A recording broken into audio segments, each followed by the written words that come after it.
Caleb Dawson pressed his palm flat against the girl's back and felt her ribs shudder under his hand. Shallow, desperate breaths, the kind a person makes when breathing itself has become an act of courage. She was maybe 10 years old. Her feet were bare and bleeding. Her dress had been torn at the shoulder and tied back together with what looked like a strip of feed sack. And when he turned her face toward the light, he saw the bruise that ran from her left cheekbone all the way down to her jaw, dark as a thundercloud shaped like a man's knuckles. "Lord Almighty," he whispered. She opened her eyes, brown terrified and somehow still fighting, and said 2 words before she lost consciousness entirely. "They hurt me." If you've ever watched someone come back from a place so dark they forgot the way out, then stay with me because this story is for you. Subscribe to this channel, hit that notification bell, and drop your city in the comments below. I want to know how far this story has traveled. Let's begin. Caleb Dawson had not opened his front door with any expectation of the world on the other side of it. That was simply how he had lived for the past 7 years, opening doors out of habit, moving through mornings out of obligation, eating because the body demanded it, and sleeping because exhaustion eventually won out over grief. He was 57 years old, and he had the hands of a man 20 years older than that, cracked at the knuckles, stained permanent brown from walnut stain and linseed oil. The hands of a carpenter who had worked through every feeling he'd ever had rather than speak it aloud. He'd been on his way to the porch to check the sky. August in Wyoming had a way of building heat so thick you could lean against it, and he'd been watching the clouds to the west all afternoon, wondering if rain would come before nightfall and save him the trouble of hauling water to the kitchen garden his late wife Clara had planted the spring before she died. He still kept that garden going. He couldn't have told anyone why exactly. It wasn't sentimentality, or at least that's what he told himself. It was just that the tomatoes kept coming up whether he wanted them to or not, and it seemed wrong to let a living thing die out of pure stubbornness. He pushed open the screen door. She was already falling. He caught her more by instinct than intention, his left arm sweeping out and taking her weight before his mind had fully registered what was happening. She was small, lighter than he expected, which frightened him more than her appearance did, because light meant hungry, and hungry meant this had been going on for some time. "Whoa now," he said, which was a ridiculous thing to say to an unconscious child, but it was what came out. He lowered himself to one knee on the porch boards and got her settled across his thighs, one hand cradling her head. She was breathing. He made himself confirm that first before he looked at anything else, because the looking was going to take something from him, and he needed to be steady for it. She breathed. Then he looked. The bruise on her face was the worst of what was visible, but it wasn't the only thing. There was a welt that ran along her left forearm, raised and pink at the edges, the kind of mark left by something narrow and deliberate, a strap or a switch, or worse. Her feet were in terrible shape. Whatever walking she'd done to reach his porch, she'd done it without shoes, and the soles were cut and crusted over in ways that made his jaw tighten. Her hair had been braided at some point, and the braid had mostly come undone, and there were leaves caught in it, which told him she'd been sleeping outside, or running through brush, or both. "Child," he said quietly, "can you hear me?" Her eyelids moved. Not open, but moved. "You're safe," he said. "You're on my porch. My name's Caleb. I'm not going to hurt you." He said it again, softer. "You're safe." He carried her inside. He had not carried anyone in 7 years. The weight of another human body in his arms was a sensation so specific and so remembered that it hit him somewhere behind the sternum, hard enough that he had to stop in the middle of his front room and breathe through it. He set her on the long settle near the window, the one Clara had covered in old grain sacking because the original fabric had worn through, and he went to the kitchen and pumped water into his cleanest basin and found the linen he kept folded in the sideboard drawer. When he came back, she was watching him. "You're awake," he said. "I'm sorry," she said. Her voice was small and roughened the voice of someone who had been crying for a long time and then stopped because crying required energy she no longer had. "I didn't know where else to go." "Don't apologize. He pulled the low stool close and sat on it, setting the basin on the floor. "What's your name?" "Emmy." She swallowed. "Emmy Cole." "How old are you, Emmy Cole?" "10." She looked at the basin, then at his hands. "Are you going to clean them?" "My feet. If you'll let me."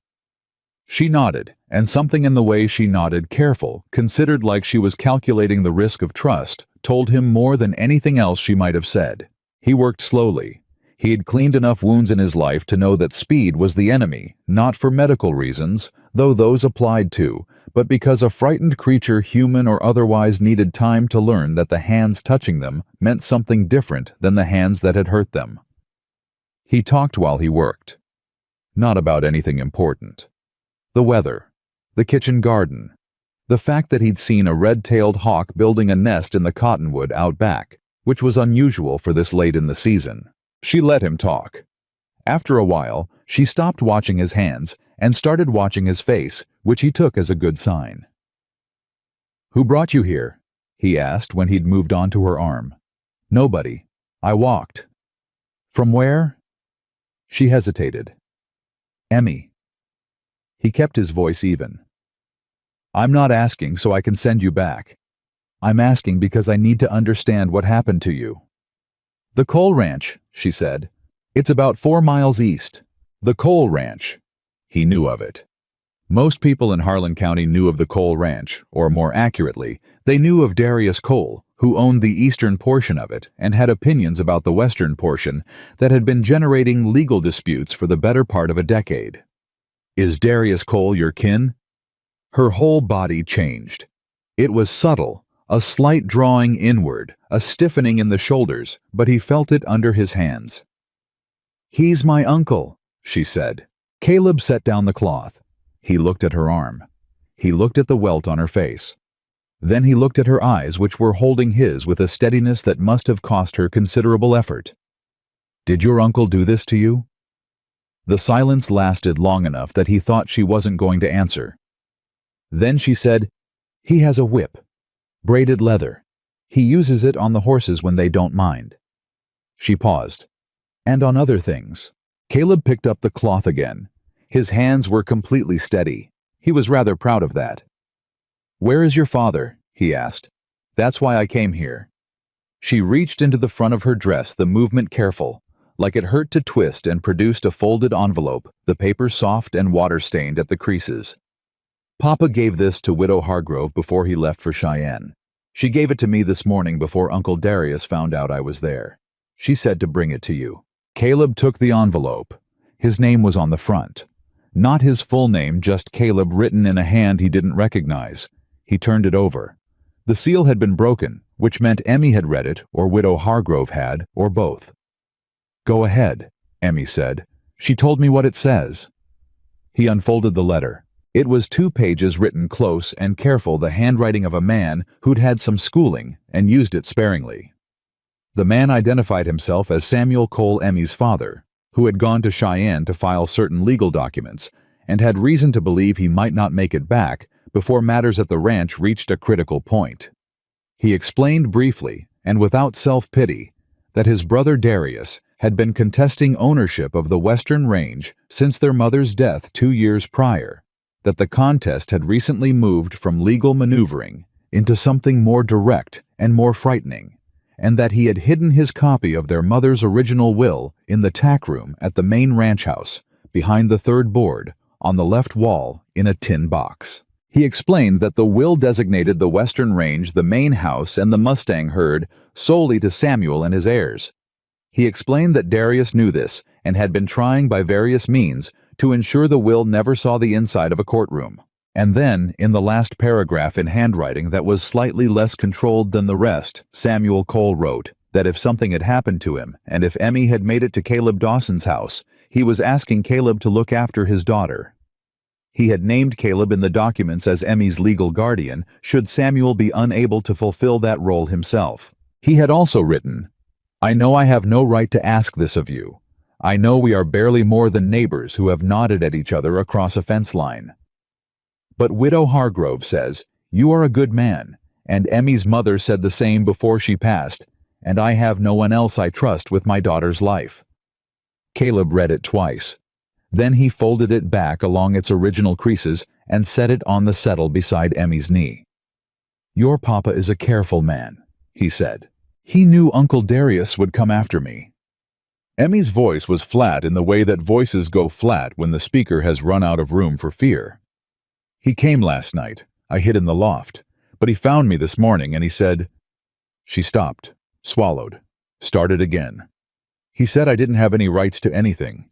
He said Papa had probably run off and left me, and that I was his responsibility now, and that I'd better learn to be useful, or he'd find somewhere more appropriate for a useless girl to live. And the whip. That was when I said Papa hadn't run off." Caleb looked at her for a long moment. Then he stood up, went to the kitchen, and put the kettle on.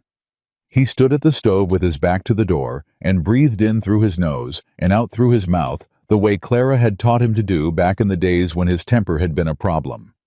Clara had been a patient woman, patient enough to teach a hard-headed man how to feel his anger without letting it make his decisions for him. He hadn't had much cause to practice that skill in 7 years. He was surprised to find it still worked. He made tea.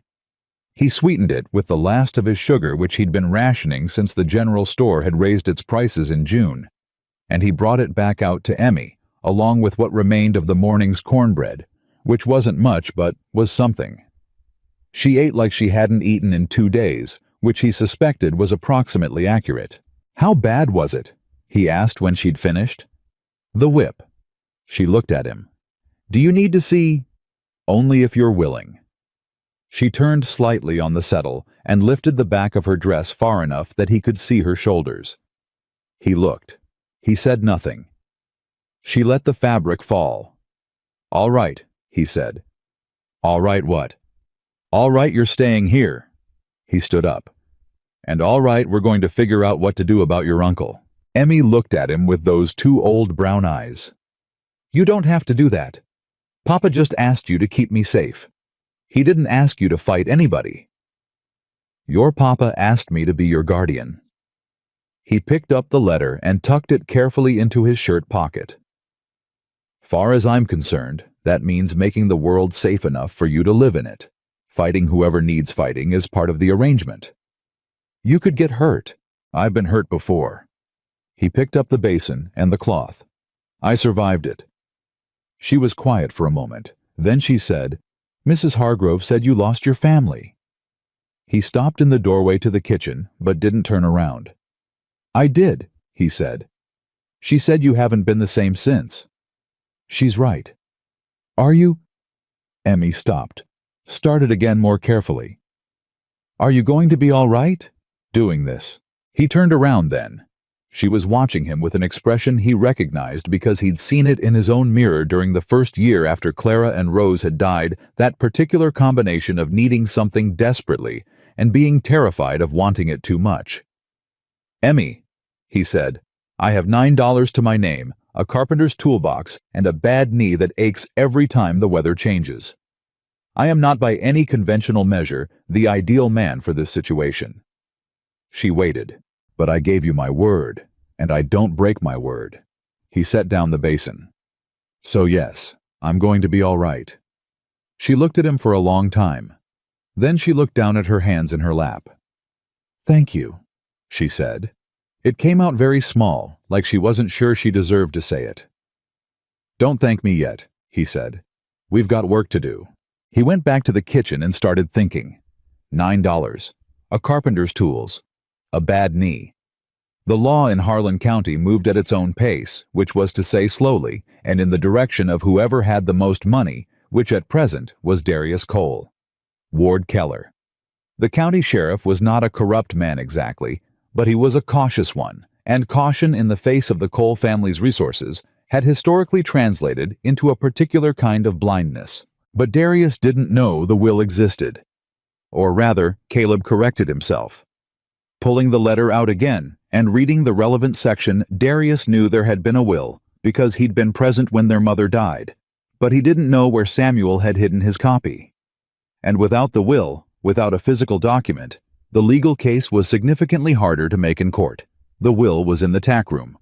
Fourth board he read again. Third board. Left wall, a tin box. He looked out the kitchen window at the sky, which was doing exactly what he'd feared, building up dark and heavy to the west, the kind of clouds that promised serious weather before morning. He looked at the calendar on the wall. Clara had put it up in 1871, and he'd replaced it every year since, out of habit, tearing off the old pages and pinning up the new ones, which was probably the most absurd ongoing project of his widowhood. But there it was. Today was the 9th of August, 1878. He did not have time to wait for the law to catch up. He heard Emmy shift on the settle in the front room, and then he heard her voice quietly asking the empty room a question she didn't expect an answer to. "Are you real?" she said. He thought she was talking to herself, or perhaps to God, or perhaps to the particular kind of hope that 10-year-old girls in desperate situations sometimes directed at the universe. "I'm real," he called back. A pause. "Okay," she said. "Just that. Okay." Caleb Dawson folded the letter, put it back in his pocket, and began to plan. He hadn't felt like himself in 7 years. He hadn't felt like much of anything, really. Just a man going through the motions of a life that no longer had much purpose, building furniture for other people's homes because he needed something to do with his hands, and because the money kept him fed. He'd stopped caring about most things gradually, the way a fire goes out, not all at once, but in stages, dimming and dimming, until one day there's nothing left but ash. But the letter in his pocket was doing something to him that he hadn't expected. It wasn't anger exactly, though there was anger in it. It wasn't grief, though, that was there, too familiar and close. It was something older and more basic than either of those things. It was the feeling of being needed, of being the specific person in the specific place at the specific moment when something important was required of him. He'd forgotten what that felt like. He rolled up his sleeves and started to think in earnest. The coal ranch was 4 miles east. Darius would know by now that Emmy had run. He'd be looking, but he'd expect her to run north toward town, toward witnesses and civilization. He wouldn't expect her to have gone to Caleb Dawson's property, because there was no reason for Caleb Dawson to be involved in this at all, not yet. That gave them a window. Maybe a day. Maybe less if Darius was thorough. They needed the will before that window closed. "Emmy," he called. She appeared in the kitchen doorway, moving carefully, one hand on the frame. She'd found a blanket somewhere, Clara's blue blanket from the trunk in the corner, and wrapped it around her shoulders. "You know that ranch," he said. "You grew up on it." "Yes, sir." "The tack room your papa mentioned. The guards your uncle keeps. How many men does he have working that property?" She thought about it. Seriously, like a person doing a genuine accounting, not guessing. "4 regulars," she said. "Maybe 6 if he called in help when he realized I'd gone. He keeps 2 on the north fence overnight and 1 at the bunkhouse. The main house has Uncle Darius, and nobody else after dark. He doesn't like people in the house at night." "And the tack room?" "It's attached to the barn. There's 1 door and 2 windows. The window on the west side doesn't latch right, it never has. Papa always meant to fix it." Caleb looked at her. "You've thought about this before," he said. She met his eyes.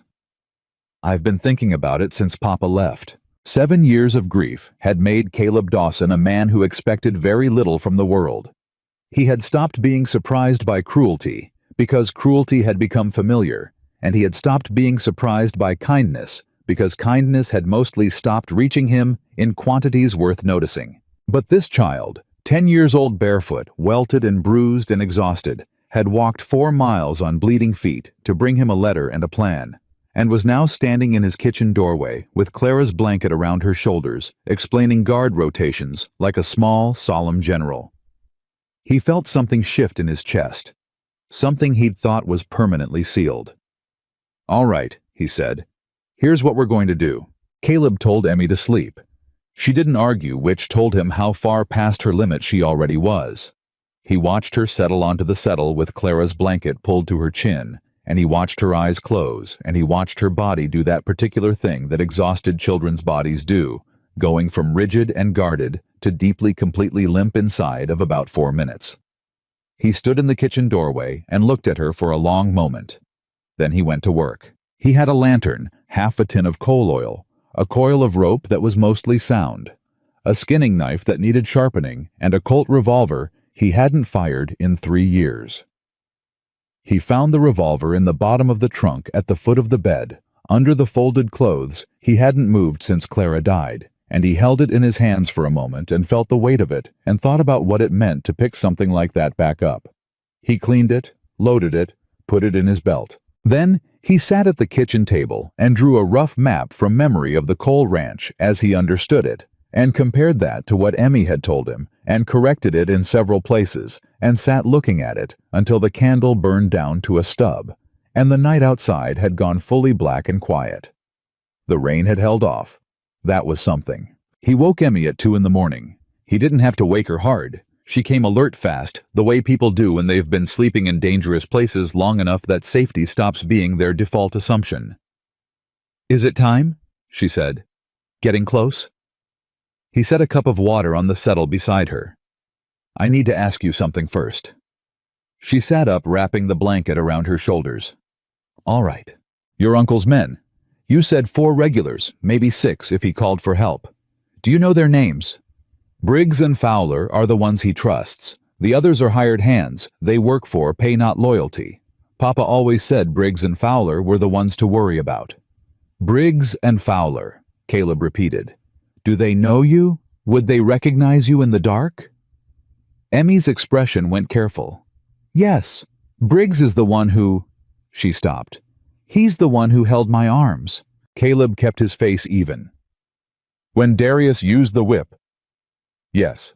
He nodded. "Then we go around the north pasture, not the south road. It's longer, but it keeps us away from the bunkhouse." "That's what I would have done," she said. "If I'd gone back alone."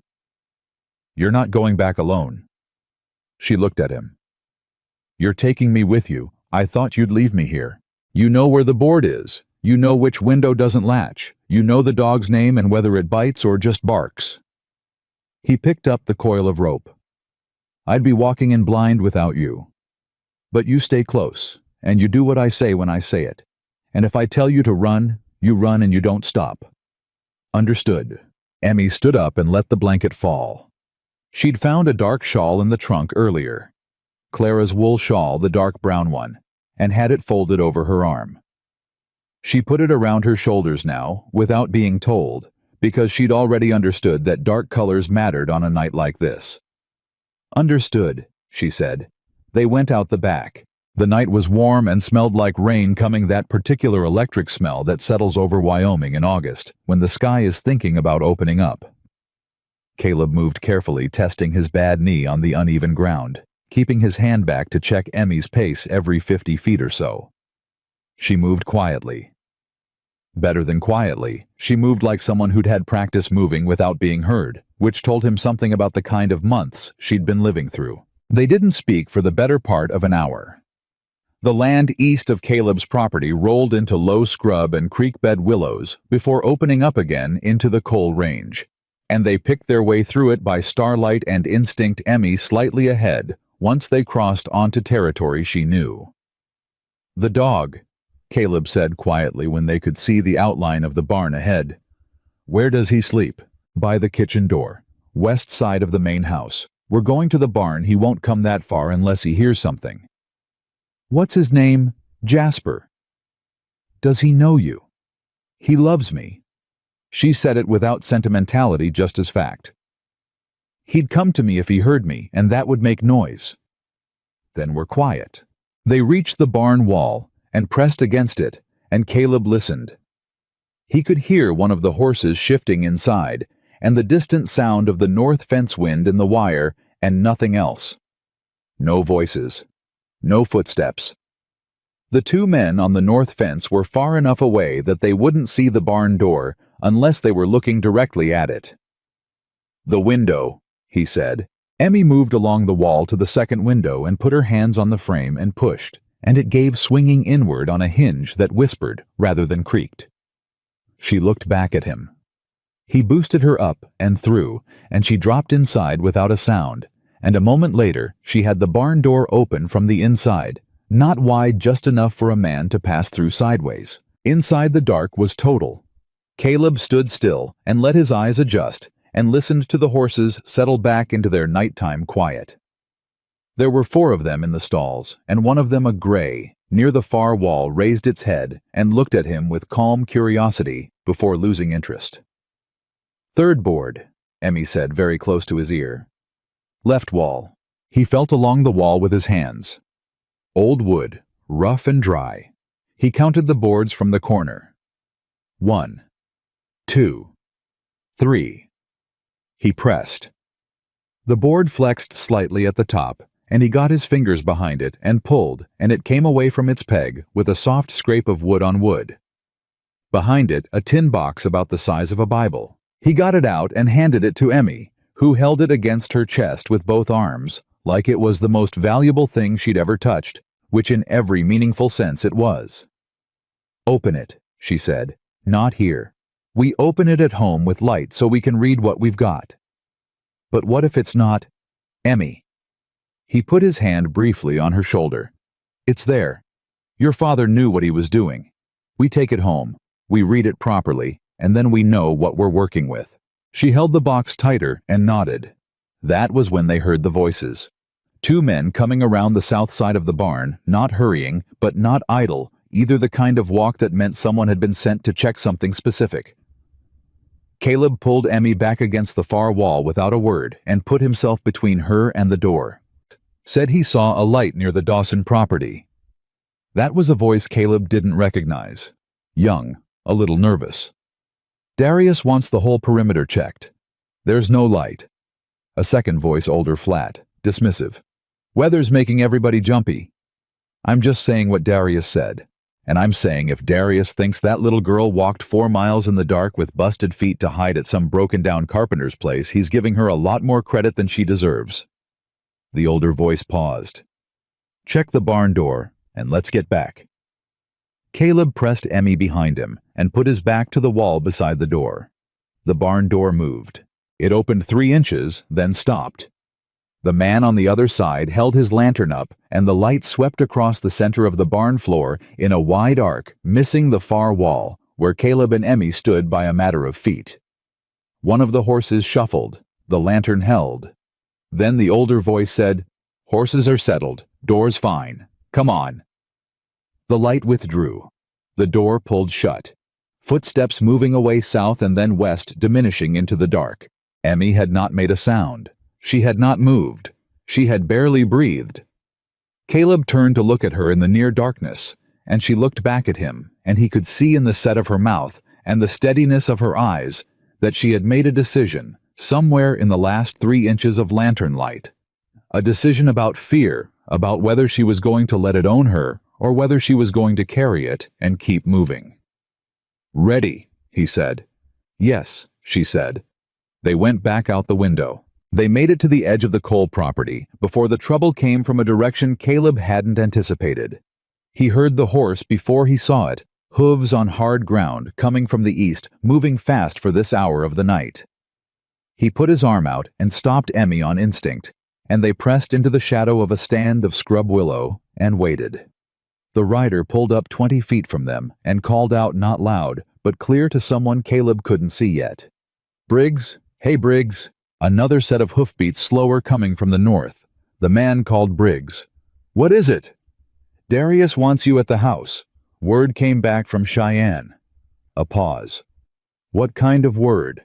"The kind that changes things." The first rider's voice dropped, but the night was still enough to carry it. "Samuel Cole is dead. Fell from his horse on the Cheyenne Road, they're saying, but Darius ain't saying that's how it happened. He wants all the papers in the house before morning, and he wants to know where the girl is."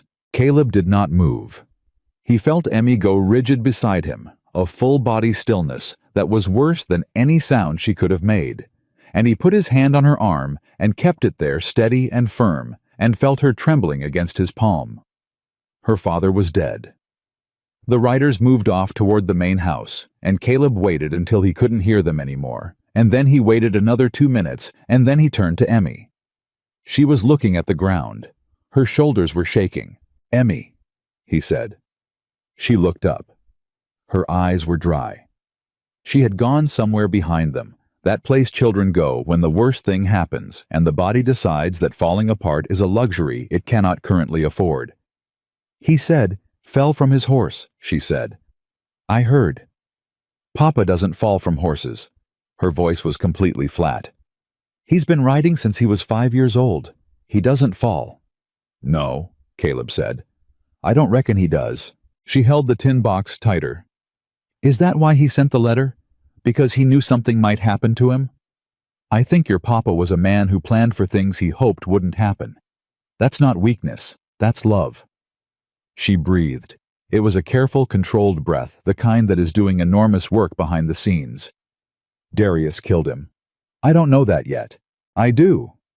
She looked up at him with those old, clear brown eyes. "I've known what kind of man my uncle is for a long time. So did Papa." Caleb thought about the letter in his shirt pocket. "I know I have no right to ask this of you." Samuel Cole had written that sentence, knowing, or at least suspecting, that he might be writing it with very little time left. He'd sent his daughter into the Wyoming night with a broken wrist and a plan and a name. And that name had been Caleb Dawson, a man he barely knew, because there was no one else. Caleb felt the weight of that in a way that had nothing to do with guilt and everything to do with obligation. "Here's what I know," he said. "Your father named me your guardian in those documents, and those documents are in that box. And that means starting right now tonight, you are my responsibility and my family. And Darius Cole can want whatever he wants to want, but he is going to have to come through me to get to you. Do you understand what I'm telling you?" She looked at him for a long moment. "You mean it?" she said. It wasn't a question exactly. "I mean every word. Even though Papa is—" She stopped. The word wouldn't come. "Even so," he said. "Maybe especially because of that." She made a sound then, just one small and tight, like something escaping through a crack she hadn't intended to leave open. Then she pressed her lips together and lifted her chin, and Caleb watched her make the same decision Clara had made 100 times over the years, the decision to grieve later and act now, because the situation required it. "Then let's go home," Emmy said. They made it back to his property before the first suggestion of gray in the east.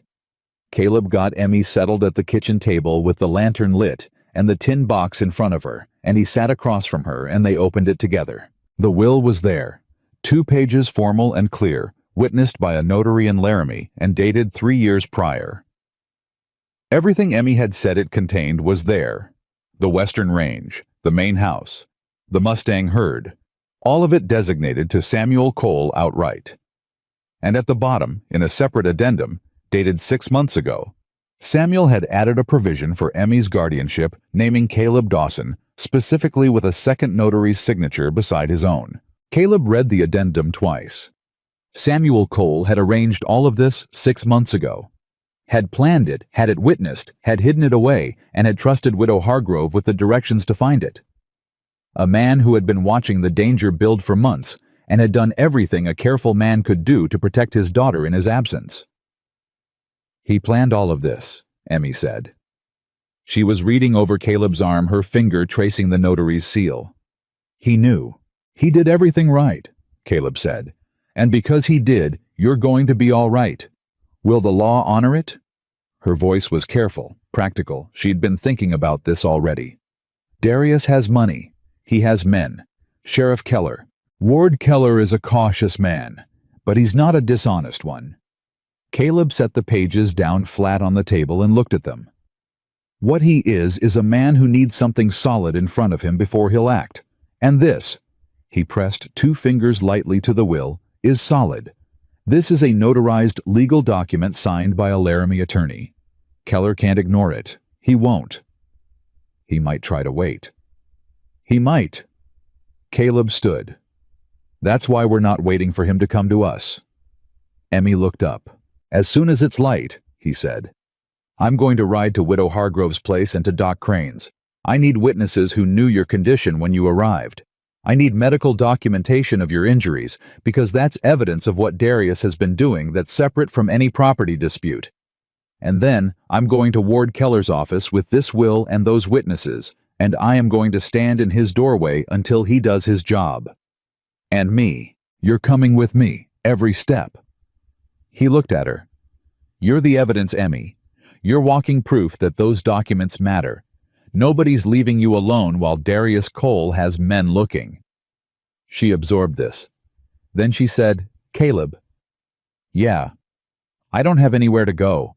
After all of this, I mean. Even if the ranch is mine by law, I'm 10. I can't run a ranch." "You don't have to run it yet." He started for the back room to get his good coat.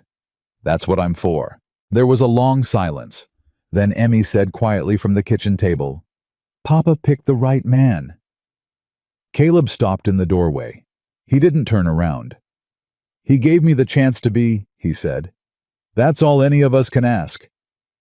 He went to get the coat, and outside the window the eastern sky was turning from black to gray, to the first faint blush of something that might eventually become morning. They rode out at first light, Emmy in front of Caleb on the saddle, the tin box wrapped in oilcloth and tucked inside his coat against his chest.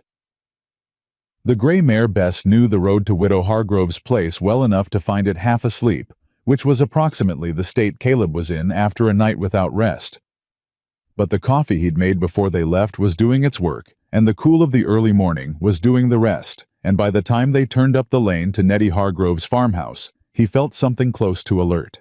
Nettie Hargrove was already on her porch. She was 71 years old, built like a fence post, and twice as stubborn, and she had a shotgun across her knees that she lowered exactly 1 inch when she recognized Caleb's mare. "I've been waiting on you since midnight," she said. "Figured you'd either come to me or Darius Cole's men would. Glad it was you." "You knew we'd go for the will," Caleb said. "I knew Emmy would." Nettie stood and pushed open the door behind her. "Get in here, both of you. I've got biscuits and something to tell you that won't wait." Inside, Emmy went straight to the table, and Caleb unwrapped the tin box and set it in front of Nettie, who opened it with hands that didn't shake at all, read the first page of the will in about 40 seconds, and set it down. "Good," she said. "Samuel did it right." "He did," Caleb agreed. "What won't wait?" Nettie looked at Emmy first. A long, careful look, the kind that takes inventory. Then she looked at Caleb. "Darius Cole was in town last night, late. He went to Ward Keller's house, not the office, the house, and he was there for close to 2 hours. Caleb set down his coffee cup. "That's not a courtesy call," he said. "No, it is not." Nettie crossed her arms. "I don't know what was said, but Ray Tibbs, he runs the livery. You know, Ray saw Darius come out of Keller's place, and he said Darius looked satisfied. And Darius Cole does not look satisfied unless he's gotten something he wanted." Emmy said, "He's already told the sheriff his version." "Most likely," Nettie said. "Which means when you walk into Keller's office this morning, Keller's already heard a story. And the story he heard wasn't yours." Caleb thought about Ward Keller. He'd known the man for 15 years, had built the bookshelves in his front room and the cabinet in his office. Keller wasn't corrupt, but Nettie was right. He was cautious, and cautious men who'd heard one side of a story first had a way of treating the second side as the one that required proof. "Then we bring proof," Caleb said. "Nettie, I need you to come with us to Doc Crane's first, and then to Keller's office. I need you to tell Keller when Emmy arrived at your place what condition she was in and what you gave her to take to me." "I'll do more than that," Nettie said. She went to the sideboard and came back with a folded paper. "I wrote it down last night. Everything I observed with the date and time and my signature at the bottom. Clara always said you were stubborn as a post, Caleb Dawson, but she also said you were thorough. Be thorough today." He took the paper. "Thank you, Nettie." "Don't thank me. I've known Emmy since she was born, and I've watched what Darius Cole has been doing to that family for 2 years. Her voice went flat and certain. "I'll stand up in any courtroom in Wyoming and say what I saw. You just get us there." Emmy had been quiet through all of this. Now she looked up from the table and said, "Mrs. Hargrove, did you know about Papa?" Nettie's face changed. Just slightly, but enough. "Ray Tibbs brought word last night. I'm sorry, sweetheart." Emmy nodded once slowly. "Do you believe he fell from his horse?" Nettie met the girl's eyes without flinching. "No," she said. "I don't." The word landed in the room like a stone dropping into still water, and the three of them sat with the ripples of it for a moment before Caleb stood and said, "Then let's go make sure it means something." Doc Crane was a small, precise man of 50-something who had practiced medicine in Harlan County for 20 years and had the particular manner of someone who had seen enough human damage to be matter-of-fact about it without being unkind. He took one look at Emmy when they walked through his door and said, "Sit down, child," in a tone that allowed no argument, and he spent 30 minutes examining her with the methodical care of a man building a case as much as treating a patient. When he was done, he washed his hands at the basin and turned to Caleb. "The welts on her back and arm are consistent with a braided leather implement," he said. "The bruising on her face is from a closed fist. The lacerations on her feet are consistent with extended walking over rough terrain without footwear." He paused. "The injuries to her back are not recent. There are at least 3 distinct stages of healing that I can identify, which means this has been happening over a period of weeks, not days." Caleb kept his face even. "Will you put that in writing?" he said. "I already am." Doc Crane was at his desk writing. "I'll have a signed medical statement ready in 10 minutes. And Caleb." He looked up. "I want to testify if it comes to that. This child should not have been treated this way. Not by anyone. Not for any reason." "I'm hoping it doesn't come to a trial," Caleb said. "I'm hoping the documents are enough to settle this legally and quickly." They rode into Harlan County's main street at 8:30 in the morning, Caleb and Emmy on Bess Nettie Hargrove, in her buggy beside them. Doc Crane's signed statement folded with the will in the oilcloth packet inside Caleb's coat. It was a Tuesday, which meant the street had its usual morning traffic. The general store opened, the livery already busy, 2 or 3 men outside the feed store, having the same conversation they'd probably been having since Monday. They stopped having it when they saw Caleb and Emmy. Caleb noticed this without reacting to it. People watching was not in itself a problem. People watching meant people witnessing, and witnesses were exactly what he needed today. He tied Bess at the rail outside the sheriff's office and lifted Emmy down and squared his shoulders and went inside. Ward Keller was at his desk. He was a big man, Keller broad across the chest with a gray mustache he'd had since before Caleb met him, and a habit of lacing his fingers together on the desktop when he was thinking. He was doing that now. He looked up when Caleb came in, and something moved across his face there and gone too fast to name precisely. "Caleb," he said. "Ward." Caleb set the oilcloth packet on the desk. "I need about 20 minutes of your time, and I need you to listen with an open mind. Can you do that for me?" Keller looked at Emmy, who had come in behind Caleb and was standing very straight beside him, with her hands clasped in front of her. "This is Emmy Cole," Caleb said. "Samuel Cole's daughter. I expect you've heard about Samuel." "I heard this morning," Keller said carefully. "Then you know she's alone in the world. And I expect you've also heard Darius Cole's version of the relevant facts, given that he was at your house until 10 o'clock last night." Keller's expression shifted. Not guilty exactly, more like a man recalibrating. "He came to inform me about his brother's accident." "I'm sure he did." Caleb opened the oilcloth and laid the will on Keller's desk, then Nettie's written statement, then Doc Crane's medical report, setting them out one at a time like cards in a careful hand.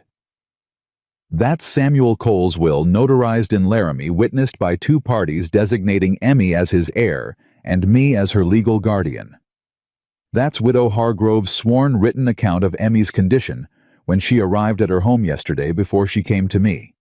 And that is Doc Crane's medical statement on the nature, severity, and approximate timeline of Emmy's injuries." Keller looked at the documents without touching them. "Caleb Ward." Caleb's voice was quiet and even. "I've known you for 15 years. I've sat at your table and built shelves for your front room, and I've never once asked you for a favor. I'm not asking for one now. I'm presenting you with legal documentation of a crime and a child who has the injuries to prove it, and I'm asking you to do your job." The room was very quiet.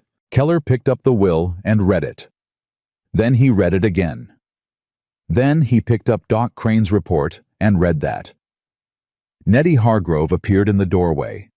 She looked at Keller the way she looked at everything straight on without apology.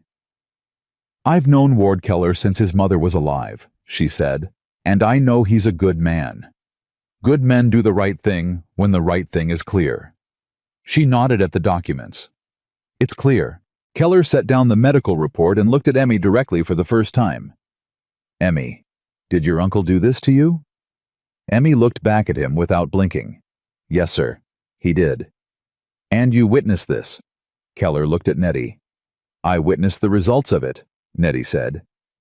"That child came to me with those injuries, and I gave her what she needed to get to Caleb. I'd do it again." Keller rubbed his hand across his face. He looked like a man doing a calculation he didn't particularly enjoy, but doing it honestly. "The will is legitimate. The guardianship is clear." He looked at Caleb. "You understand that Darius Cole is going to contest this." "Let him contest it in court," Caleb said. "That's what courts are for. All I'm asking you to do today is enforce what's already legally established." "If I ride out to the Cole ranch and serve papers." "I'll ride with you," Caleb said.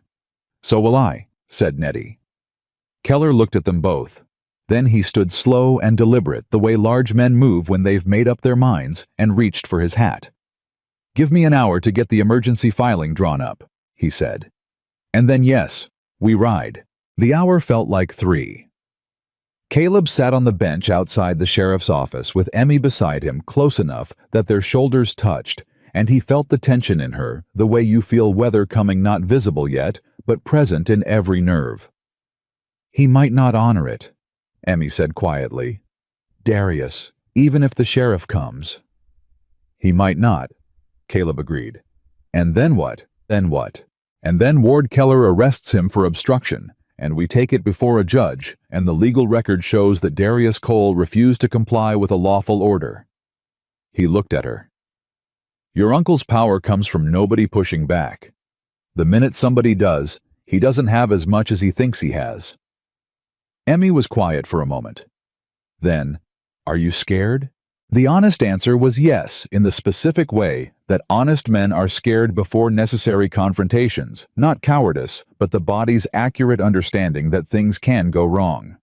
But he'd made a decision in his kitchen 2 nights ago, when he'd picked up the Colt and loaded it and put it in his belt, and that decision was still holding.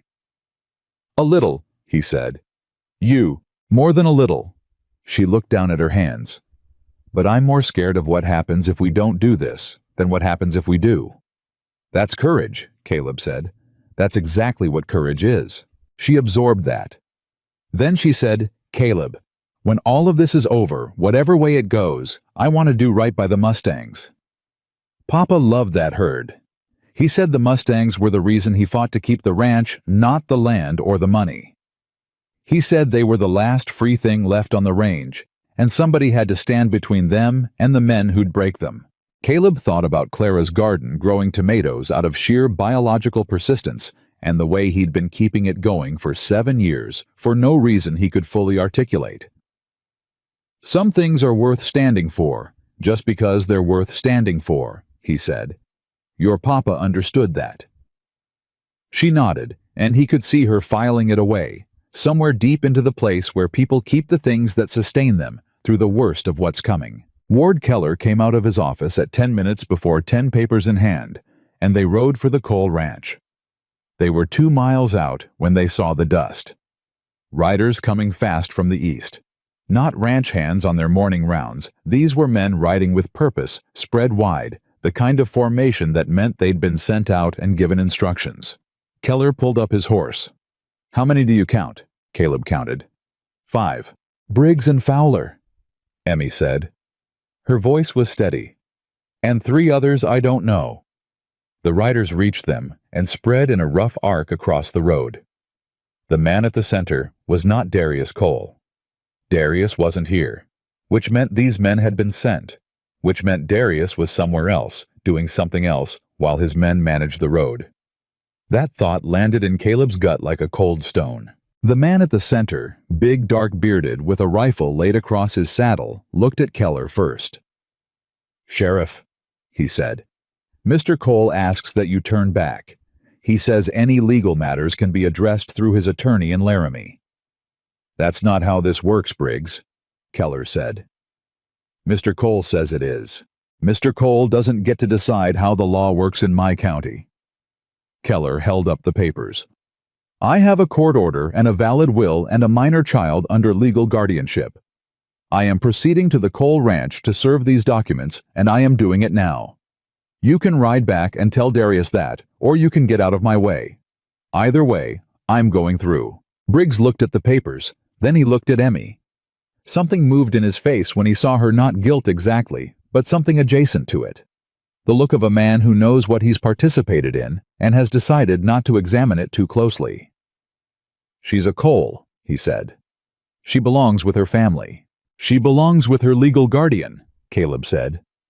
He hadn't spoken until now, and the quietness of his voice in contrast to the tension of the moment seemed to land harder than volume would have. Which is me. That's established in law, witnessed by a notary and sitting right there in the sheriff's hand. You want to argue with it? You hire a lawyer and you argue it in court. But today on this road, you're going to move. Briggs looked at him for a long moment. Caleb looked back. He did not reach for the Colt. He did not move his hand toward it. He simply held Briggs's gaze with the specific kind of steadiness that comes not from the absence of fear, but from having already counted the cost and decided it was worth paying. One of the men behind Briggs shifted in his saddle. Not Fowler. One of the others younger, whose horse was sidling sideways in that nervous way horses have when they pick up something from their riders. Briggs, the young man said quietly. Briggs looked at the papers again. Then he looked at Keller, and then at Caleb, and then finally at Emmy, and whatever he saw in her face, that 10-year-old girl, looking back at him with absolutely no fear in her eyes, made something in his jaw go tight. He reined his horse sideways. We're not done, he said to Caleb. Probably not, Caleb agreed. The road cleared and they rode on. But Caleb kept his hand close to his coat for the rest of the ride because the cold stone in his gut was telling him that Darius Cole had not sent his men to stop them on the road. He'd sent them to slow them down. And while 5 men were slowing them down on the road, Darius Cole was somewhere else doing something, and the question of what that something was had started to feel urgent in a way Caleb didn't like at all. They came over the last rise and saw the Cole Ranch below them, and Caleb's hand moved to the Colt without his deciding it because there were horses at the main house that hadn't been there this morning, and there was smoke from the kitchen chimney, though it was too late in the day for a kitchen fire, and there was a figure on the porch who was not a ranch hand. Darius Cole was waiting for them. He'd been there the whole time. Darius Cole was not what Caleb had expected, which was itself a kind of warning. He'd built a picture in his mind over the past 24 hours. A brutal man, a big man. The kind of man whose cruelty was written in his size and his voice, and the way he moved through a room. What he saw on that porch was something more dangerous than that. Darius Cole was lean and composed somewhere in his mid-50s, with the kind of face that had learned a long time ago to show exactly what it chose to show, and nothing else. He was dressed well. He held a cup of coffee in one hand, like he was receiving guests on a Sunday morning. He smiled when he saw them come over the rise. That smile told Caleb everything he needed to know about how this man had operated for so long without consequence. Ward, Darius said pleasantly, as Keller rode into the yard. I figured you'd come out. Saved you the trouble of sending word. He looked at Caleb. Dawson, I don't believe we've met formally. We haven't, Caleb said. And Emmy. The smile didn't change, but something behind it did a flicker of something cold and calculating that came and went so fast Emmy might have missed it. She didn't miss it. Caleb felt her hands tighten where they gripped his arm from behind the saddle. I'm glad you're safe, sweetheart. I've had men looking for you since yesterday. You had me worried. Mr. Cole, Keller said, and his voice was doing the careful work of a man who had decided to be professional, regardless of what he was feeling. I have documents here that need to be served. I'd appreciate your cooperation. Of course. Darius set down his coffee cup on the porch rail and descended the steps with the easy confidence of a man who had already won and was now simply managing the formality of the other side figuring it out. "Let me see what you've got." Keller handed him the papers. Darius read them. He read them slowly, and his face did not change at all, which was itself a performance, because no man reads a legal document establishing that his dead brother's child owns the ranch he's been trying to claim for 2 years and feels nothing. The nothing on Darius Cole's face was a choice, and a practiced one. "This will," Darius said, finally holding it up slightly, "is dated 3 years ago." "That's correct," Keller said. "My mother's estate was settled 18 months ago. The settlement superseded any prior arrangements." He folded the papers with deliberate care and held them back out to Keller. "I have the settlement documents in the house, filed with the Laramie court, signed by a judge. I'd be happy to show them to you." Caleb got down from the saddle. He did it slowly with intention so that Darius could see it happening and understand what it meant. "Ward," he said, "don't take those papers back." Keller looked at him. "A settlement of an estate doesn't invalidate a prior will unless the will was specifically named and contested in that settlement." "Was it?" He looked at Darius. "Was Samuel Cole present at the settlement hearing? Did he contest it? Or did the settlement happen while Samuel was contesting the ranch through other means, and you simply didn't tell the court a valid will existed?" Something moved in Darius's eyes. Just for a moment. "You're a carpenter," Darius said. "I can read," Caleb said, "and I've read that will 3 times. It's sound." "Mr. Cole." Keller's voice had shifted, not aggressive, but firmer. "I'm going to need to see those settlement documents." "Certainly." Darius turned toward the house. "Come inside. I'll have my man find them." "We'll wait here," Caleb said. Darius paused with his back to them. A brief pause, barely perceptible. Then he turned around and looked at Caleb with an expression that had stopped pretending to be pleasant. "You have no standing here, Dawson." "The guardianship provision gives me standing." Caleb reached into his coat and produced his copy of the will. He'd kept it separate from the packet he'd given Keller deliberately. "Emmy Cole is my legal ward. Her interests are my interests. Her property is under my protection until she comes of age. That's established in law, and you know it." Emmy spoke from behind him. She had climbed down from Bess while Caleb was talking and had moved to stand slightly to his left, not behind him, beside him, and her voice, when it came, was the clearest thing in the yard. "Where's my father's body? Uncle Darius?" The yard went quiet. It was the question nobody had said out loud yet, and the asking of it by a 10-year-old girl with welts on her arm and a bruise on her face landed in the silence like a hammer. Darius looked at her. "Emmy, sweetheart, your father had an accident." "Papa didn't fall from horses," she said. "You know that. Everyone who knew him knows that. He'd been riding since before you were much older than I am." She kept her eyes on his face. "I'm asking where his body is because he deserves a proper burial, and you're the one who had men on the Cheyenne Road." "That is a serious accusation," Darius said very quietly. "It's a question," Emmy said. "If you didn't do anything wrong, it should be easy to answer." Caleb watched Darius Cole look at his 10-year-old niece and calculate.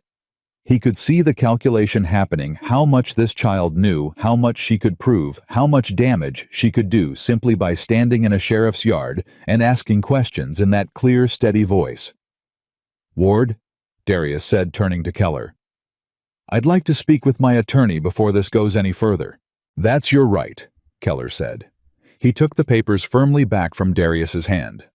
"But the will stands until a court says otherwise, and the guardianship stands with it.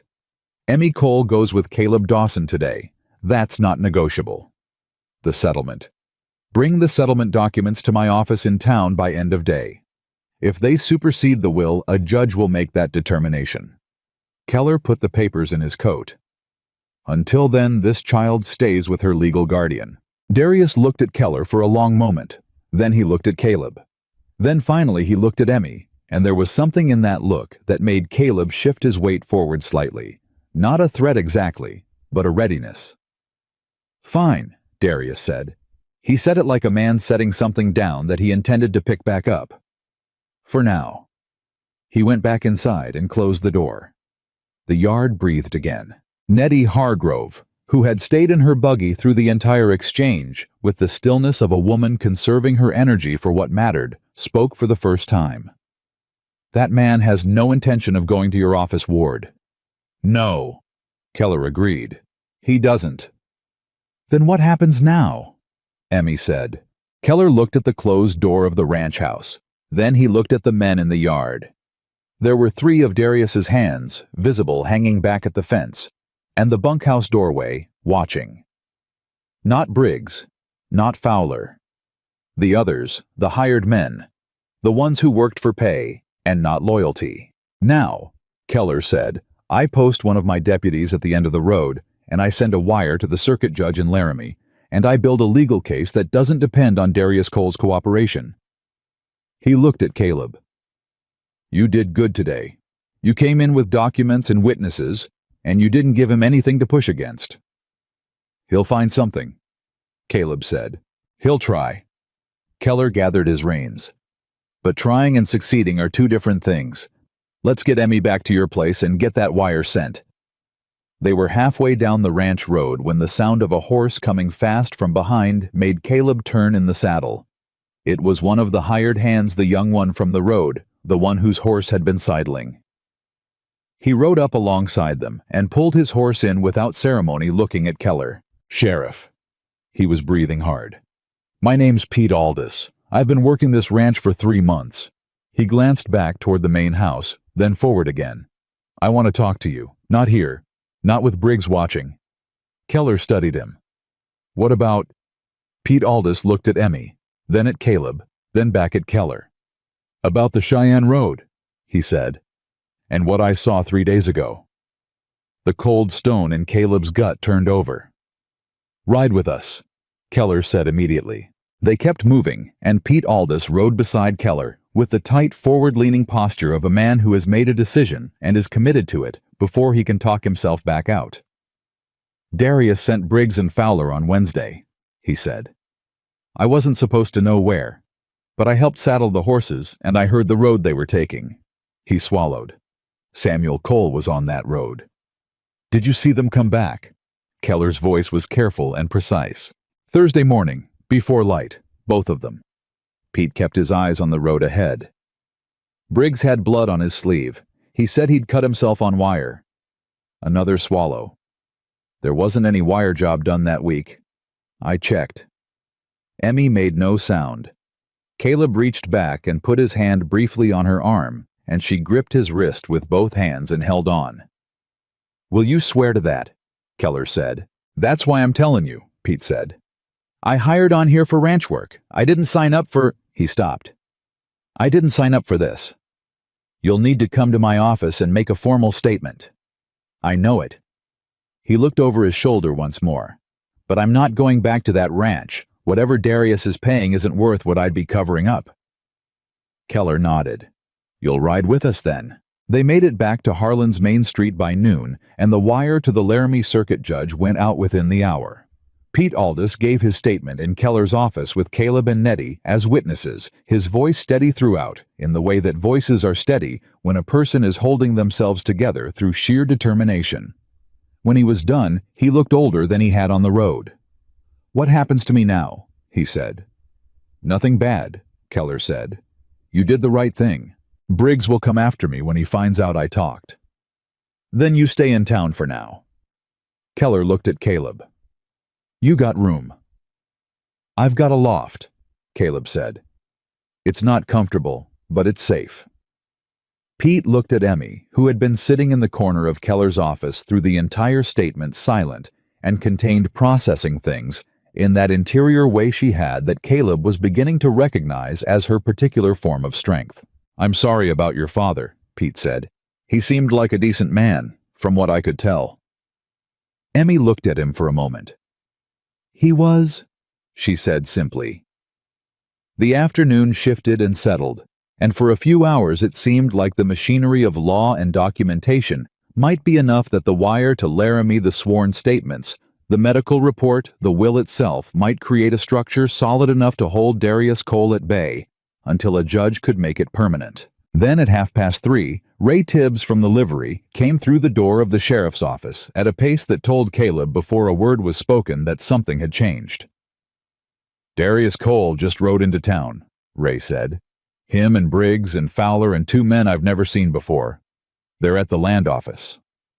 Keller stood immediately. "The land office." "He's got papers, Ward. Lot of papers. Harold Fitch opened up for him special, and they've been in there close to 40 minutes. Harold Fitch was the county land recorder. The land office held all the property filings for Harlan County. And Caleb understood in the same moment that Keller did what Darius Cole was doing in there, not challenging the will in court, not taking the legal road that left him exposed. He was filing something, amending something, creating a competing paper trail that would take months to untangle in front of a judge, months during which Emmy's claim would be in limbo, and the ranch would sit in a legal gray zone that Darius could exploit. "He's going around us," Caleb said. "He's trying to—" Keller said, already moving for the door. "Stay here with Emmy. Ward, stay here." Keller's voice was firm. "This part is mine to handle. You've done your part." Caleb stopped. He looked at Emmy, who had come to stand beside him, and he made himself think clearly, rather than act on the urgency pushing at him from all directions. Emmy said quietly, "He's buying time." "Yes." "How much time does he need?" Caleb thought about it. If he gets a competing filing on record before Laramie responds to Ward's wire, it could take weeks to sort out which document has legal precedence. Weeks where nothing is settled. Weeks where he has access to the ranch and the Mustangs and— He stopped. "And me," Emmy said. "He's not getting near you," Caleb said. "That's finished." But the ranch, one thing at a time. He looked at Nettie, who had settled into the chair beside Keller's desk, with her hands in her lap, and an expression of absolute patience that Caleb found in this moment more steadying than almost anything else in the room. "Nettie, the circuit judge. Do you know him?" Nettie looked at him. "Ezra Connell. I've known Ezra since he was a law clerk in Cheyenne." She paused one beat. "His mother and I were in the same quilting circle for 12 years. Would he respond faster to a wire from Ward?" Caleb said carefully, "or to a personal letter from you?" Nettie Hargrove was quiet for exactly 2 seconds. Then she stood up, went to Keller's desk, pulled out a sheet of paper and a pen, and sat down. "Hand me the ink," she said. Caleb handed her the ink. Emmy pulled the second chair close and watched Nettie write, and Caleb stood at the window, looking out at the street, watching the door of the land office down the block, watching the horses tied outside it, watching the dust and the ordinary Tuesday afternoon of Harlan County, going about its business around the extraordinary pressure building at its center. And then the door of the land office opened, and Darius Cole came out, and he looked down the street toward the sheriff's office with that same composed, deliberate face, and when his eyes found the window where Caleb was standing, neither man looked away for a long moment. Then Briggs came out behind Darius, and then Fowler, and then one of the men Caleb didn't recognize, and this man was carrying something. A long leather case, the kind used to protect documents in transit. New. Expensive. He was carrying it like it contained something that mattered. Caleb watched Darius take that case from the man's hands and hold it at his side, and the composed face arranged itself into something that was almost but not quite a smile. "Nettie," Caleb said without turning from the window, "how fast can you write?" "Faster than Darius Cole can ride to the telegraph office," she said, and her pen kept moving. Outside, Darius Cole looked at the window one more time. Then he turned, and he and his men walked toward the telegraph office on the far end of the street, and Caleb understood that whatever was in that leather case, Darius intended to send word of it to someone, a lawyer in Laramie, a judge he'd cultivated a contact in the Land Bureau who owed him a favor. The ground was shifting, and it was shifting fast, and in the corner of the room, Emmy Cole sat very still, with her hands flat on her knees, watching Caleb watch the window, and when he finally turned to look at her, she said the truest thing she'd said all day. "He's not going to stop," she said. "Not unless we make him." "I know it," Caleb said. "Then what do we do?" He looked at the door. He looked at Nettie's pen moving across the paper. He looked at Pete Aldous sitting in the corner with his sworn statement drying on Keller's desk. He looked at Doc Crane's report and the notarized will and the weight of everything they'd built in the past 18 hours, every careful, legal, methodical brick of it. And he thought about a man like Darius Cole, who had spent years building his own structure slower and more patient and better funded. And then the shot came through the front window. The shot took out the upper left corner of the window and buried itself in the wall above Keller's bookshelf, and for one suspended second, nobody in the room moved. Then Caleb moved. He crossed the room in 3 strides and pulled Emmy down behind the desk, putting his body between her and the window, and he heard Nettie hit the floor with a grunt that told him she was down, but not hurt, and Pete Aldous had already flattened himself against the wall beside the door, with the instinct of a man who'd been in dangerous situations before. "Stay down," Caleb said to Emmy. "I'm down," she said. Her voice was shaking, but her eyes were clear. He drew the Colt. The street outside had gone from ordinary Tuesday afternoon to complete silence in the span of 1 second, the way streets do when violence announces itself. Everyone who'd been moving had stopped frozen in doorways and behind wagons, the whole ordinary machinery of the town holding its breath. Caleb got to the wall beside the broken window and looked out at an angle, keeping himself out of the direct line. Fowler. He was across the street in the gap between the feed store and the land office, already moving, not running, repositioning the deliberate lateral movement of a man who'd fired one shot as a message and was now deciding whether to send another. And at the far end of the street, Darius Cole had not run. He was standing exactly where he'd been, the leather case in his hand, watching the sheriff's office with that composed, patient face. And Caleb understood in one cold flash of clarity what this was. It wasn't an assassination attempt. It was a demonstration. Darius was showing them. Showing Keller specifically what the cost of pushing forward would look like. A warning shot through a government window orchestrated by a man who was betting that a cautious sheriff would calculate the personal risk and find a reason to slow down. "Ward's still at the land office," Pete said from the wall. "Go get him," Caleb said. "Back door, stay low, and stay off the main street." Pete went without hesitating. Caleb looked at Nettie. She had pulled herself up into a crouch behind the desk, her back straight, and her expression carrying the specific ferocity of a 71-year-old woman who has had quite enough. "Are you hurt?" "I'm insulted," she said. "There's a difference." "Emmy, I'm all right." Emmy was still behind the desk, but she had the tin box in her arms again. She'd grabbed it when Caleb pulled her down, some deep instinct holding on to the one thing that made everything else possible. "Caleb, he fired into a sheriff's office." "He did." That's a federal offense, isn't it? That's not a land dispute anymore. That's what we needed," Caleb said, and he heard his own voice go very quiet and very certain. "Stay here." He went out the back door.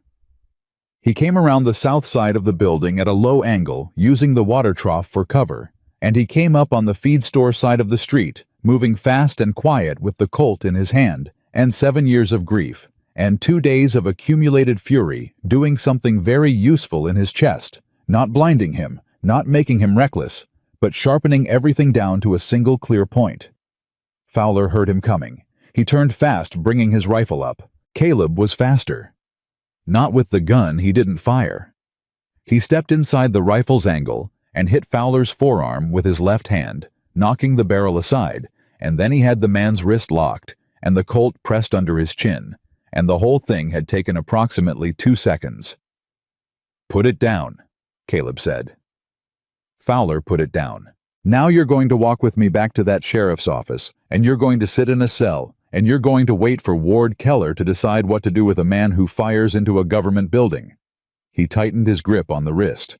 "And if you argue with me about it, I am going to lose my patience, and I have had a very long 2 days.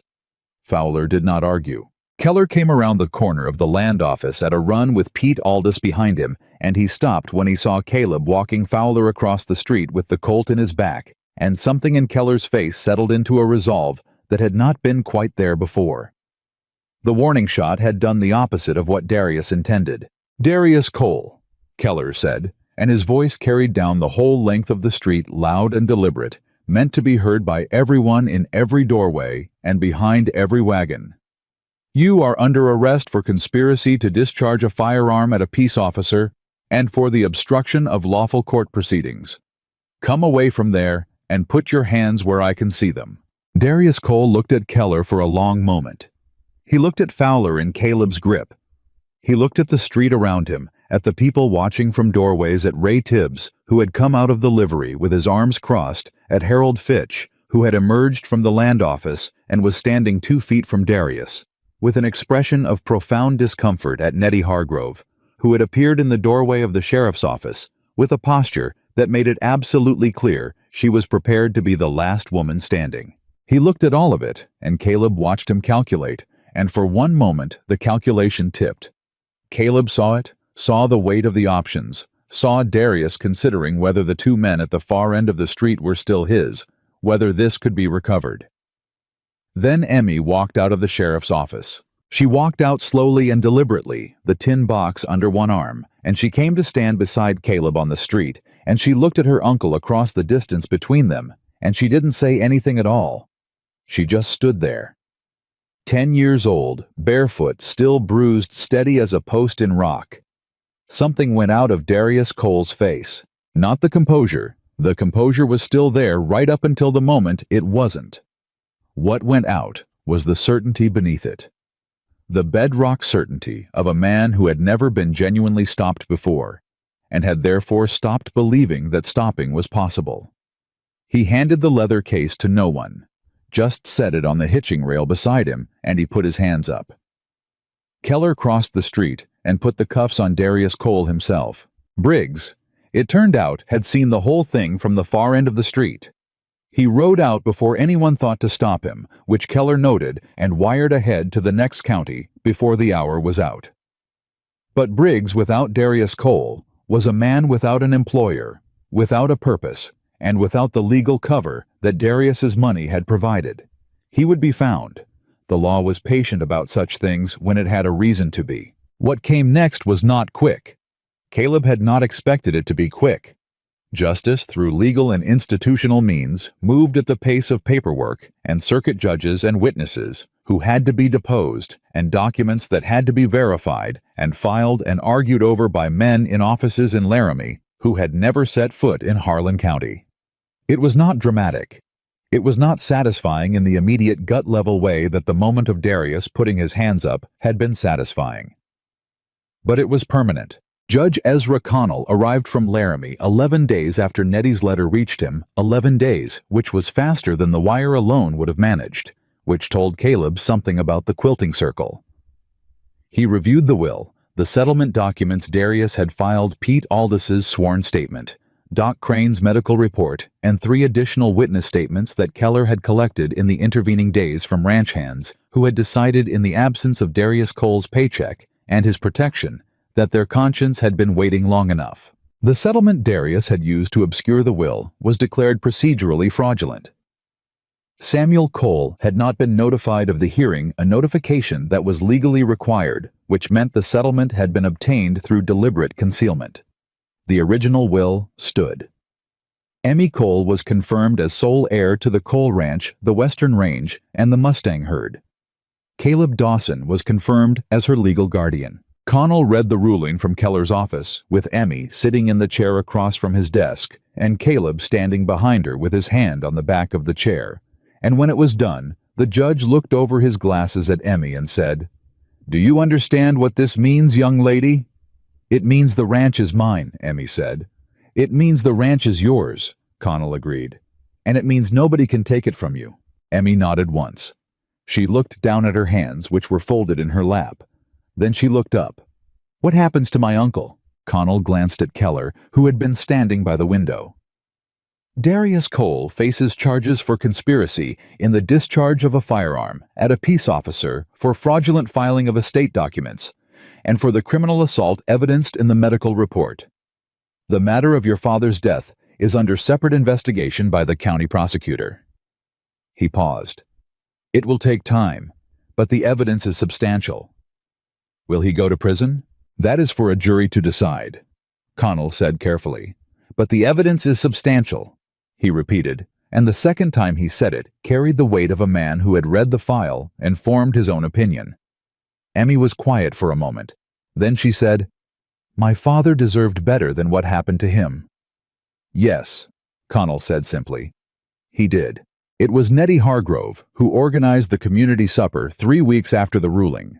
She did it the way she did everything, without asking permission, without announcing it as a gesture, simply deciding it was necessary and making it happen.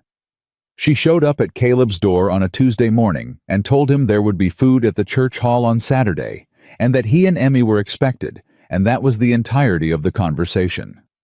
What he hadn't anticipated was who would be there. Ray Tibbs came.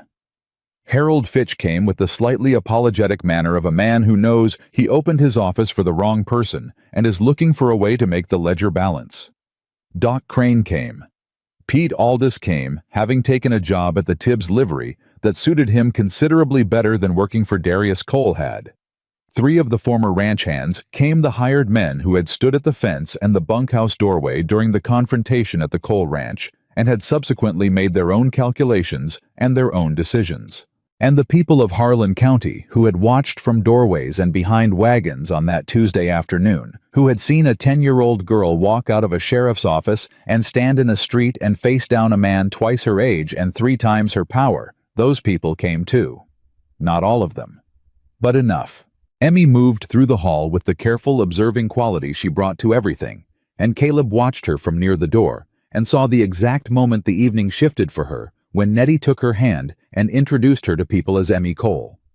Who's going to do her father proud with that ranch, not as an orphan or a ward or a child in difficult circumstances, but as herself defined by what she was going to do rather than what had been done to her. He saw Emmy stand a little straighter. He saw something ease in her shoulders that had been tight since the first night on his settle. He went outside for a few minutes. The August night had finally broken into something cooler, the summer loosening its grip, and he stood in the yard and looked up at the stars and thought about Clara, which he did most nights, and about Rose, which he did every night, and about the particular shape grief had taken for 7 years. The way it had made him small and careful and sealed a man going through the motions of living, because stopping entirely seemed like the wrong kind of statement. Emmy found him outside. She always seemed to know where he'd gone. "You're thinking about them," she said. "I am." She came to stand beside him. "Mrs. Hargrove told me about Clara and Rose. She said Clara was the best woman she knew." "That's accurate." "She said losing them broke you." He looked down at her. "She's not wrong." "Are you still broken?" He thought about the last 2 days, the planning at the kitchen table, the window that didn't latch the tin box, the street in Harlan, the Colt in his hand, and the certainty in his chest, and Emmy beside him in front of Darius Cole and the ruling read aloud in Keller's office, and the particular sensation of standing behind a child's chair with his hand on the back of it and feeling for the first time in 7 years that he was exactly where he was supposed to be. "Less so," he said, "than I was." Emmy nodded, satisfied with this, as an answer in a way that adults rarely were. "I'm going to need help running the ranch," she said, "when I'm older. I know it'll be years before I can manage it properly, but I want to learn everything before then, the horses especially." "I know it." "Will you teach me all of it, the horses, the land, the legal things, how to talk to judges without being scared?" "You talk to a judge without being scared," Caleb said. "You did that already." "I was terrified," she said. "I know. That's what makes it count." She was quiet for a moment. "I want to go to the cemetery," she said, "before we go back, to where they said Papa might be buried over in the county plot. I want to—" She stopped. "I just want to go." "We'll go tomorrow," he said. "First thing." They went the next morning. The 2 of them on Bess in the early cool, and Emmy stood at her father's grave marker, simple wood not yet replaced with stone, but marked and cared for, and she talked to Samuel Cole for several minutes, in a voice too low for Caleb to hear.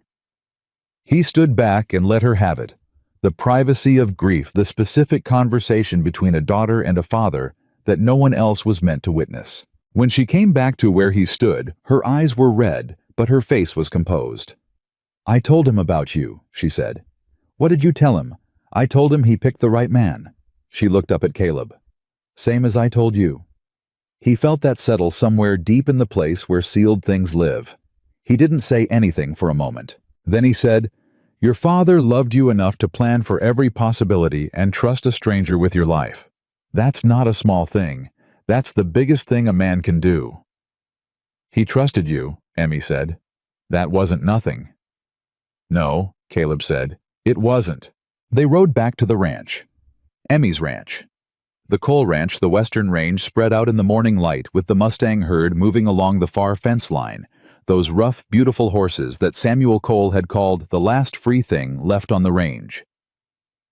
Emmy watched them from the saddle with the particular attention of someone cataloging an inheritance they intend to honor. We need to fix the north fence before winter, she said. We do, Caleb agreed, and the tack room board that was loose. We should fix that too.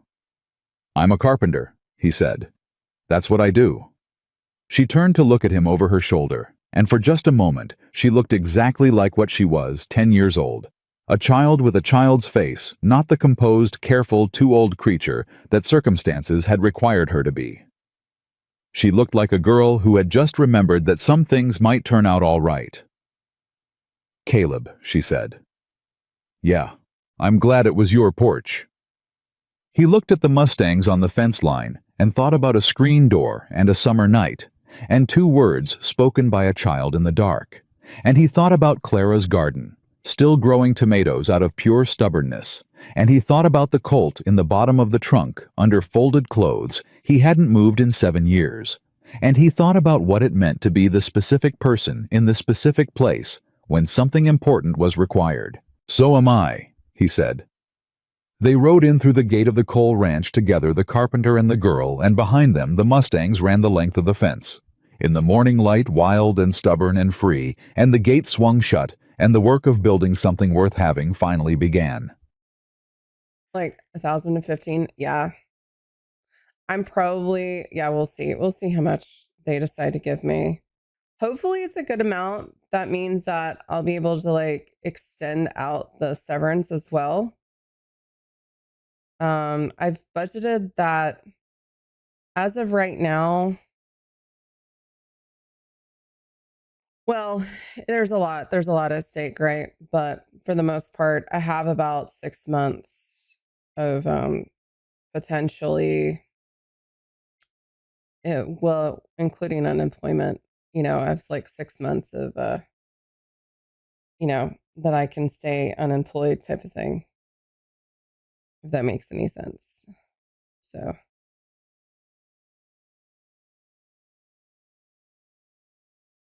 but we'll be for sure doing what we can to make sure we land on our feet. Well, they're great. Gray balls, man. Do they have at least a blue tint to them, Cranston?